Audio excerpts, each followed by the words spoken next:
আসসালামু আলাইকুম সুপ্রিয় দর্শক, গ্রামে কিংবা শহরে, দেশে অথবা প্রবাসে, যে যেখান থেকে অনুষ্ঠান দেখছেন বা দেখবেন, সবাইকে প্রীতি শুভেচ্ছা ও অভিনন্দন জানাচ্ছি। আরএস টিভি ইউটিউব চ্যানেল দেখার জন্য আপনিও সবান্ধবে আমন্ত্রিত। আরএস টিভির সঙ্গেই থাকুন। আপনাদের সঙ্গে আছি উপস্থাপনায় আমি রেজাউল করিম, পরিচালনায় আছেন রাসেল সরকার, ভিডিও সম্পাদনা করেছেন রাজীব সরকার, তত্ত্বাবধান আছেন আব্দুল মমিন এবং সঙ্গে আছেন মাসুদুজ্জামান বাবু। যেহেতু কন্টেন্টটি ঐতিহাসিক বিষয়ের উপর তৈরি করা বিধায় সময় একটু লম্বা হলেও বিষয়টি ধরে ধরে দেখার জন্য বিনীত অনুরোধ রইল। আরএস টিভির সঙ্গে থাকার জন্য ধন্যবাদ সবাইকে। চলুন অনুষ্ঠানের মূল পর্বে। মার্কিন যুক্তরাষ্ট্রের সাবেক 45তম বর্তমান 47তম প্রেসিডেন্ট ডোনাল্ড জন ট্রাম্পের জীবনী 40তম পর্বে সকল তথ্য জানতে স্বাগত জানাই নতুন এই ভিডিওতে।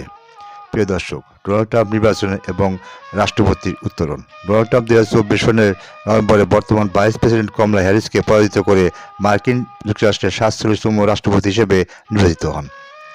ডোনাল্ড ট্রাম্প 1992 সনে পুনর্নির্বাচনে জয়ী প্রাক্তন রাষ্ট্রপতি গ্রেভার কিপল্যান্ডের পর মার্কিন যুক্তরাষ্ট্রের ইতিহাসে দ্বিতীয় রাষ্ট্রপতি হয়েছিলেন যিনি অটানা মেয়াদে নির্বাচিত হন। দ্য অ্যাসোসিয়েটেড প্রেস এবং বিবিসি নিউজ এটিকে একজন প্রাক্তন রাষ্ট্রপতির জন্য একটি অসাধারণ প্রত্যাবর্তন হিসাবে বর্ণনা করেছেন। নির্বাচনের সময় 78 বছর বয়সী ডোনাল্ড ট্রাম্প মার্কিন প্রেসিডেন্ট নির্বাচিত হওয়ার সবচেয়ে বয়স্ক ব্যক্তি। ডোনাল্ড ট্রাম্প মার্কিন প্রেসিডেন্ট নির্বাচনে জনপ্রিয় ভোটার সুরক্ষিত করার জন্য 2 দশকের মধ্যে প্রথম রিপাবলিকান হয়ে উঠবেন বলে ধারণা করা হয়েছিল। ডোনাল্ড ট্রাম্পের মূল্যায়ন পাবলিক। ডোনাল্ড ট্রাম্পই একমাত্র রাষ্ট্রপতি যিনি গ্যানাপ পোলে 50% অনুমোদন রেটিংয়ে পৌঁছননি, যা 1938 সনে তার অনুমোদনের রেটিং রেকর্ড উচ্চ দলীয় ব্যবধান দেখায়। রিপাবলিকানদের মধ্যে 38% এবং ডেমোক্রেটদের মধ্যে 7%।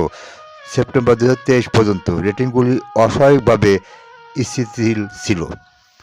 উচ্চ 49% এবং 35% নিম্নে পৌঁছেছিল। ডোনাল্ড ট্রাম্প 29 এবং 34% মধ্যে একটি অনুমোদিত রেটিং নিয়ে তার মেয়াদ শেষ করেন। আধুনিক ভোট গ্রহণ শুরু হওয়ার পর থেকে যে কোনো রাষ্ট্রপতির মধ্যে সর্বনিম্ন এবং ডোনাল্ড ট্রাম্প রাষ্ট্রপতি থাকাকালীন 41% রেকর্ড কম গড়। গ্যালাপের বার্ষিক জরিপে আমেরিকানদেরকে তারা সবচেয়ে বেশি প্রশংসিত ব্যক্তির নাম জানাতে বলে। ডোনাল্ড ট্রাম্প 2017 এবং 2018 সনে ওবামার পরে দ্বিতীয় স্থানে ছিলেন। 2019 সনে ওবামার সাথে প্রথম হন এবং 2020 সনে প্রথম স্থান অধিকার করেন, যেহেতু গ্যালাপ 1948 সনে জরিপ পরিচালনা শুরু করেছিল। ডোনাল্ড ট্রাম্পই হলেন প্রথম নির্বাচিত রাষ্ট্রপতি যার অফিসের প্রথম বছরই সবচেয়ে বেশি প্রশংসিত হননি। 2016 এবং 2017 এর মধ্যে মার্কিন নেতৃত্বের অনুমোদনের রেটিং তুলনা করে 134টি দেশের একটি গ্যালাপ পোল দেখা গেছে যে ডোনাল্ড ট্রাম্প ওবামাকে শুধুমাত্র 29টি দেশে চাকরি অনুমোদনের নেতৃত্ব দিয়েছেন। তাদের বেশিরভাগই অগণতান্ত্রিক। সামগ্রিক রেটিং জর্জ ডব্লিউ বুশ প্রশাসনের শেষ 2 বছরের মতোই ছিল। 2020 সনের মাঝামাঝি সময়ে 13 জাতি পিউ রিসার্চ জরিপে শুধুমাত্র 16% আন্তর্জাতিক উচ্চদাতা ডোনাল্ড ট্রাম্পের প্রতি আস্থা প্রকাশ করেছিলেন, যা চীনের শি জিনপিং এবং রাশিয়ার ভ্লাদিমির পুতিনের চেয়েও কম। ডোনাল্ড ট্রাম্পের পাণ্ডিত্যপূর্ণ। স্পেন প্রেসিডেন্সিয়াল হিস্টোরিয়াল সার্ভে 2021 এ ইতিহাসবিদরা ডোনাল্ড ট্রাম্পকে চতুর্থ নিকৃষ্ট প্রেসিডেন্ট হিসেবে স্থান দিয়েছেন। ডোনাল্ড ট্রাম্পের নৈতিক কর্তৃত্ব এবং প্রশাসনিক দক্ষতার জন্য নেতৃত্বের বৈশিষ্ট্যের বিভাগ সর্বনিম্ন রেট দিয়েছেন।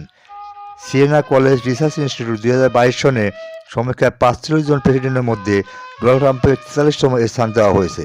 তিনি ভাগ্য, ঝুঁকি নিতে ইচ্ছুকতা এবং পার্টির নেতৃত্ব ছাড়া সব বিভাগের নিচের কাছাকাছি স্থান পেয়েছিলেন এবং ডোনাল্ড ট্রাম্প বিভিন্ন বিভাগের শেষ স্থান অধিকার করেছিলেন।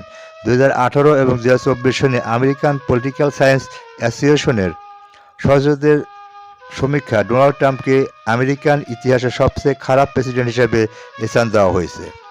ডোনাল্ড ট্রাম্পের রাজনৈতিক অনুশীলন মিথ্যা বা বিবৃতি। একজন প্রার্থী এবং রাষ্ট্রপতি হিসাবে ডোনাল্ড ট্রাম্প প্রায় জনসাধারণের মন্তব্যের মিথ্যা বিবৃতি দিয়েছিলেন, তার রাজনৈতিক পরিচয় একটি স্বতন্ত্র অংশ হয়ে ওঠে। ডোনাল্ড ট্রাম্পের মিথ্যা এবং বিভ্রান্তিকর বিবৃতিগুলি ফ্যাক্ট চেকারদের দ্বারা নথিভুক্ত করা হয়েছে, যার মধ্যে রয়েছে দ্য ওয়াশিংটন পোস্ট, যা তার 4 বছরের মেয়াদে ডোনাল্ড ট্রাম্পের দ্বারা তৈরি 30,573টি মিথ্যা বা বিভ্রান্তিকর বিবৃতি দিয়েছিলেন। ডোনাল্ড ট্রাম্পের মিথ্যা কথা সময়ের সাথে সাথে ফ্রিকোয়েন্সি বৃদ্ধি পেয়েছে। রাষ্ট্রপতি হিসেবে তার প্রথম বছরে প্রতিদিন প্রায় 6টি মিথ্যা বা বিভ্রান্তিকর দাবি থেকে তার চূড়ান্ত বছরে 39 থেকে বেড়েছে। ডোনাল্ড ট্রাম্পের কিছু মিথ্যা কথা ছিল গুরুত্বহীন, যেমন সবচেয়ে বড় উদ্বোধনী জনতার তার বারবার দাবি অন্যদের আরও শুধু প্রশাসনিক প্রভাব ছিল, যেখানে কোভিড-19 জন্য একটি অপ্রমাণিত চিকিৎসা হিসাবে মনোনয়ন ম্যালেরিয়া বিরোধী ওষুধের প্রচার। এই ওষুধগুলি একটি মার্কিন ঘাটতি এবং আফ্রিকা ও দক্ষিণ এশিয়ার আতঙ্ক সৃষ্টি করে। অন্যান্য ভুল তথ্য, যেমন ইংল্যান্ড এবং ওয়েলসের অপরাধের বৃদ্ধিকে উগ্র ইসলামী সন্ত্রাসের বিস্তার এর জন্য ভুলভাবে উল্লেখ করা, ডোনাল্ড ট্রাম্পের অভ্যন্তরীণ রাজনৈতিক উদ্দেশ্য পূরণ করেছে। ডোনাল্ড ট্রাম্প অভ্যাসগতভাবে তার মিথ্যার জন্য ক্ষমা চান না। 2018 সন পর্যন্ত মিডিয়া খুব কমই ডোনাল্ড ট্রাম্পের মিথ্যাকে মিথ্যা বলে উল্লেখ করে, যেখানে তিনি প্রমাণিতভাবে মিথ্যা বিবৃতি পুনরাবৃত্তি করেছিলেন। 2020 সনে Donald Trump men in voting এবং কোভিড-19 মহামারী সম্পর্কে বিস্তারিত একটি গুরুত্বপূর্ণ উৎস ছিলেন। মেল ইন ব্যালট এবং অন্যান্য নির্বাচনী অনুশীলনের উপর তার আক্রমণ 2020 সনের রাষ্ট্রপতি নির্বাচনের অক্ষমতার প্রতি জনসাধারণের বিশ্বাসকে দুর্বল করে। যদিও মহামারী সম্পর্কে তার বিভ্রান্তি বিলম্ব এবং এটির জাতীয় প্রতিক্রিয়াকে দুর্বল করে দেয়।